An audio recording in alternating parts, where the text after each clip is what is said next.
All right, ladies and gentlemen, welcome back to another episode of the Mainly Hoops podcast. If you're enjoying our content, please make sure to like and subscribe. We appreciate all the support. But we're going to stores for this pregame matchup, UConn versus Arizona. Marcus, I'll have you kick things off with just your initial thoughts on this game. Yeah, I mean, this is a matchup of very different styles, right? I mean, this is Arizona, who is a young team, puts a lot of pressure on the rim, doesn't take a ton of threes. They're good on the offensive glass, versus a UConn team with a ton of experience. And, they haven't shot the three maybe as much as we would have expected, but they certainly, shoot it more than Arizona, who's, in the bottom, basically 10 in the country in 3-point rate.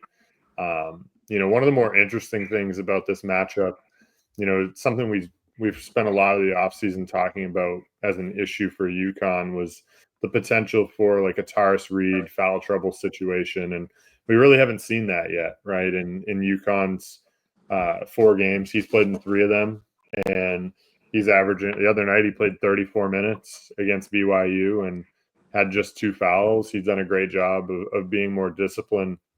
I think one thing to really monitor in this game, is can he stay out of foul trouble against the team that is going to play a much faster pace than UConn, and a team that doesn't shoot the three and really lives in the mid-range to rim area. Can he be disciplined in this matchup? Because this is one where they're really going to need him against an Arizona team that is really good on the offensive glass, 61st in offensive rebound rate. Granted, UConn's been fantastic on the defensive glass, but that's because, in part, Tarris Reed has a 32.9% defensive rebound rate. So he's going to be, I think, a huge X factor, as we've talked about all offseason for this team. But, in particular in this game, they're going to need him for a number of reasons. It really is going to come down to who controls the pace most likely in this game. With Arizona playing, they have they're 53rd in tempo, and UConn is 280th in tempo. So a lot of contrasting of styles in this game, but still should be a fun one. Home game for UConn. Arizona has obviously, they played a few big games now, so should be a fun one. Cody, what are your thoughts on this matchup? Yeah, I have a lot of similar thoughts, and the main one being like how many minutes can Tarris Reed end up playing? Like if he gets to 30 plus, I think UConn can end up winning this game. Not easily, obviously, but I do think they're obviously way better set up to win this game with more Tarris Reed minutes. Eric Ribas looked fine. He only played 7 minutes against BYU, but you can definitely consider him to be, a drop off, at least when you're talking about rebounding and finishing around the rim. Like Tarris Reed is, he's been everyone's breakout candidate this season. That's kind of coming to fruition so far. He's been really good in really all of the areas this season. But these are 2 completely different teams when it comes to what they emphasize. Like Marcus mentioned, UConn very execution based and very shot making based. They're 7th in effective field goal percentage this season in the country, and you look at Arizona and they're more trying to win with their physicality, win with their rebounding edge, and winning at the rim. Like Marcus said, they're really good on the offensive glass, 61st in the country. They really like to get to the rim, just 353rd in 3-point rate, just 27% of their shots coming from behind the arc. That's really going to be the biggest key is, who establishes their style early on. And I think a lot of that comes down to, Tarris Reed staying on the floor for most of this, because obviously Arizona has the edge when it comes to front court depth. And if you're able to get 2 fouls on him early in the game, and Arizona is able to, build a little bit of a lead early in this game, it's going to be really tough for UConn to make a run and get back in this thing. But from an execution standpoint, I do think UConn is in a fairly good spot when it comes to their perimeter offense. Arizona is a team that likes to pack it in a little bit more. It's a more of a conservative coverage defensively. So guys like Alex Karaban, bringing Koa Peat out to the perimeter, and then other guys on this roster like Solo Ball and Jalen Stewart. I don't think we're going to see Braylon Mullins, but I've heard that the recovery process is going much quicker. So if he's a guy that's in the mix, that's just another really good off-ball shooter that Arizona is going to have to worry about. So that's another thing to monitor. Marcus, what are the keys to the game for Arizona to come out of Stores with a win? Yeah, I think it's establishing their pace early. Putting a lot of pressure on the rim, trying to get Tarris Reed minutes down. As Cody said, the less Tarris Reed minutes in this game, the better. And then I think like Arizona's turned some people over, and I think, as I mentioned in our kind of weekly recap from last week, UConn, we saw flashes again of them struggling a little bit to take care of the basketball. They turned it over 16 times against the BYU team that typically doesn't force a ton of turnovers. We saw BYU's full court pressure give UConn some trouble later in the game. And Arizona, with their pace, they also, are a team that turns people over. So, this could potentially be an area where they have some success to kind of disrupt, as Cody mentioned, the UConn execution, right? So if they can kind of throw them off by setting the tone early with their pace on UConn's home court, which it's going to be difficult without a doubt. If UConn executes a few possessions early, they get down like 8 to nothing, 10-2. They're kind of looking up early.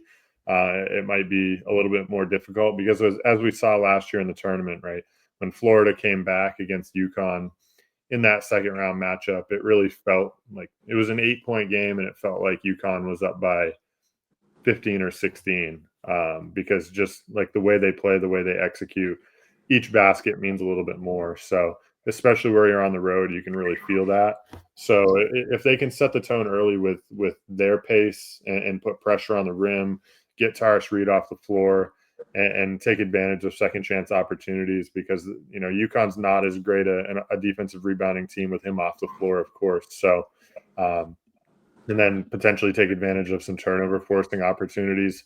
There is an avenue for them to win this game. It's not going to be easy against an experienced, great coached team on the road, but Arizona has some avenues to do so. Cody, what does UConn have to do to come out of here with a win? Yeah, it's a lot of the things that we've mentioned, really. Tarris Reed staying on the floor. They need to protect the paint. They need to, do a good job on the defensive boards, which, that's something that these recent Dan Hurley defenses have done a really good job of, and they were really good last season. I think they were 10th nationally in 2-point defense, but the foul rate has been still fairly high, which kind of surprises me, and it's, not something that I'm a huge fan of. Like, obviously, I think the foul rate kind of allows them to have a high or a solid 2-point field goal percentage defense, but ultimately, I would like to see them play a little bit more passive and turn games into more of like a shot making battle. But if they can limit the amount of times that Arizona is getting to the free throw line, obviously they're going to be in a much better spot. And then just keeping them out of transition as well. And if you make this a half court game, I think you can trust UConn's half court offense, which is probably among the top 3 best in the entire country in terms of execution. Like, this isn't a team that needs to get out in transition to generate efficient offense. Like, hence the seventh nationally rated effective field goal percentage right now. So, and their perimeter offense is in as good of a spot as ever. And I think a guy that's really been able to change that has been Silas Demary's dribble creation, getting in the lane and making some plays for others. I know they want to get into a lot of their off-ball actions to, force some mismatches there and force some slower-footed bigs to have to run off some screens. But I do think Silas Demary has been a very, he's been a really big difference maker for this team in terms of getting into the lane and making a play for somebody else, because they didn't really have that last year with Hassan Diarra. So, and yeah, if he can continue to play well, I think that puts UConn in an even better situation. All right, we got UConn as a 4.5-point favorite. Marcus, we're going to send it over to you. Who's your pick to win this game? Yeah, I have UConn winning this game and covering. I just think their execution, their experience here in this game is going to be too much. This is a true road test for a younger Arizona team. They have their experienced pieces, but they're going to play 3 or 4 freshmen pretty significant minutes. I think it just comes back to that, the coaching of Dan Hurley and the home atmosphere and the way they execute offense.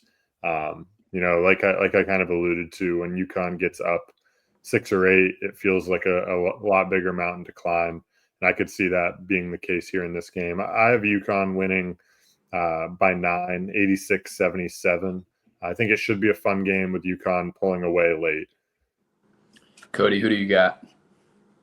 I am in agreement. I like UConn here. I think another thing to add about UConn is their improved physicality and athleticism on the wings, and their improved point of attack defense, which I think is really important against an Arizona team that's trying to get downhill consistently with guys like Bradley and Koa Peat obviously can create from the perimeter, Brayden Burries as well. And then that's where Silas Demary is very important. And then, guys that are getting more minutes right now in the absence of Braylon Mullins, Jaden Ross and Jalen Stewart, they've been solid on the defensive end as more switchable defenders. And I think that's going to be the real next step for UConn. Obviously the defense really struggled last year, and this is probably their biggest test. I know they just played BYU. They just faced AJ DeBansa, but I think Arizona has a more well-rounded group and more options to score on you. So it's something I'm going to be monitoring, but I do think UConn is on the defensive end more physical, more athletic, and I think that's going to help them here. And so I'll say they win this game 80-77 in a close one. All right, we got a good one in stores. Thank you, everybody, for watching, and we'll see you next time on the Mainly Hoops podcast.